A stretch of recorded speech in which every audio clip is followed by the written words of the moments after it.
Estamos de volta com Pensamento Jurídico, uma produção da Magis. Hoje estamos discutindo o crescimento do envolvimento de crianças e adolescentes com o narcotráfico e cada vez mais cedo, a partir dos 8 anos de idade.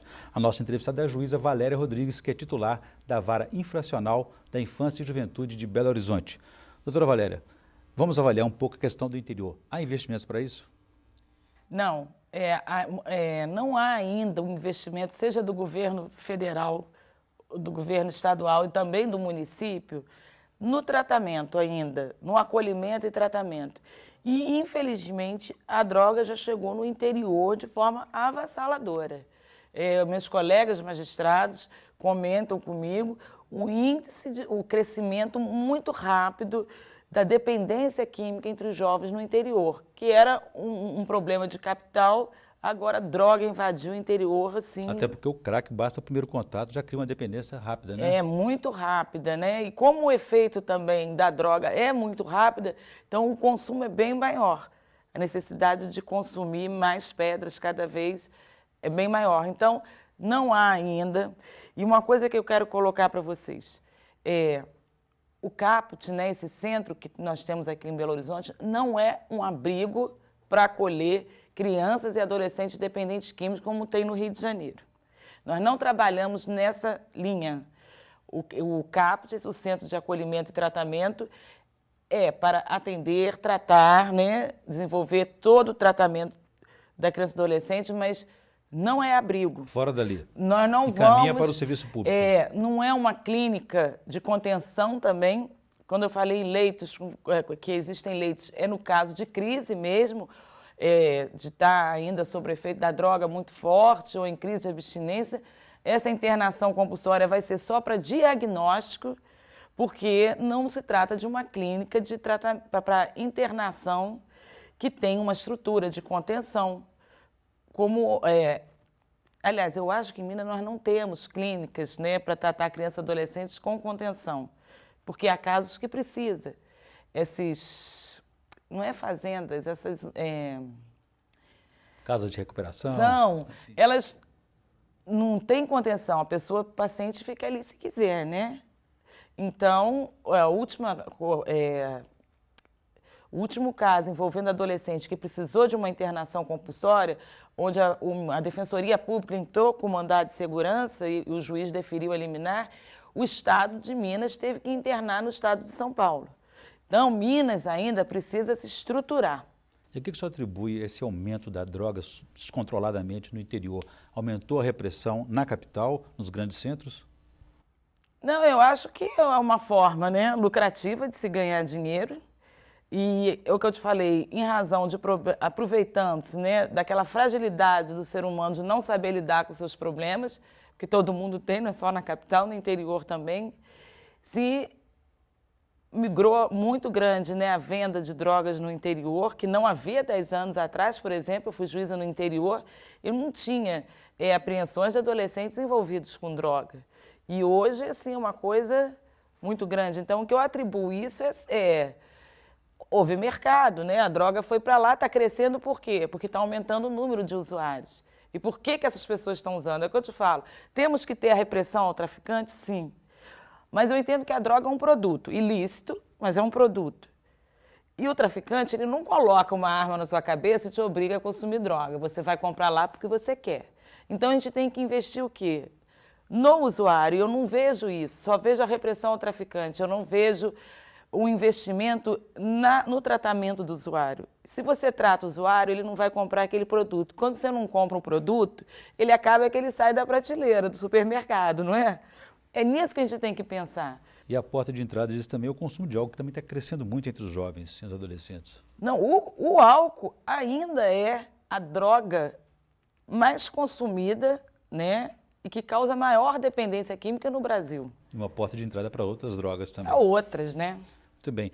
Doutora Valéria, eu vou desse assunto, mas gostaria que antes a senhora fizesse indicação de leitura para os nossos telespectadores no quadro Pensamento Literário, por favor.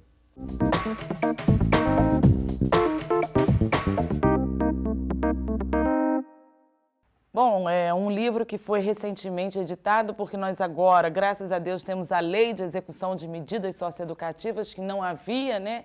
Igual para o adulto tem a Lei de Execução Penal, Então, esse ano entrou em vigor a nova lei de execução de medidas socioeducativas e eu acho que um livro que hoje aborda essa lei e que é importante para quem opera na área da infância e juventude é o livro do professor, é um juiz gaúcho, o João Batista Costa Saraiva, que é O Adolescente em Conflito com a Lei, da Indiferença à Proteção Integral.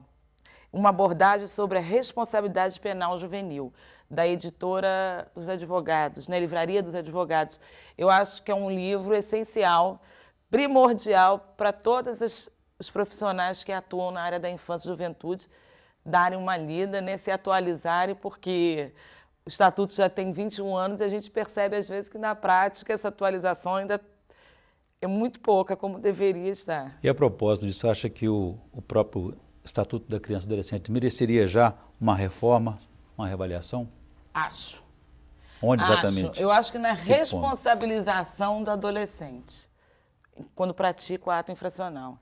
Eu acho as medidas socioeducativas muito genéricas. Ela não individualiza, assim, em razão daquele ato infracional praticado.